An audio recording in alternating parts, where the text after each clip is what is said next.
अस्सलाम वालेकुम, मैं हूं यासिर पीरजादा। आप देख रहे हैं मेट्रो 7 पाकिस्तान। आइए चलते हैं खबरों की जानिब। नौजवान कामयाब जिंदगी के लिए कुरान को समझ कर पढ़ें और इस पर अमल करें। Hafiz Mohammad Khalid crescent public school एंडस मेहरान में तरावी दुआ खत्मुल कुरान में SHO दानिश कुरैशी, इस्माइल रहमान, जाहिद रहीम व दीगर की शिरकत।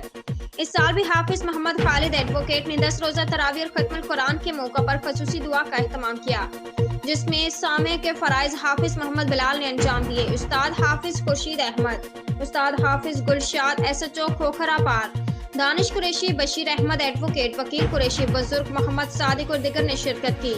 हाफिज मोहम्मद खालिद एडवोकेट ने दुआ से कबल कुरान शरीफ शान और नुज़ूल और दुआओं की अहमियत पर मुख्तसर बयान देते हुए कहा कि बेशक कुरान को पढ़ना बाइस से सवाब है और लफ्ज़ पर 10 नेकी मिलना है, लेकिन कामयाब जिंदगी के लिए कुरान को समझ कर पढ़ना और उस पर अमल करना लाजमी है। इस मौके पर पाकिस्तान की माशी इक़्तिसादी तरक्की, गुर्बत के खात्मा, वतन के इस्तेहकाम, शहर के अमन व अमान के लिए खसूसी दुआ की गई। उम्दा में पकाएं और जी भर के खाएं।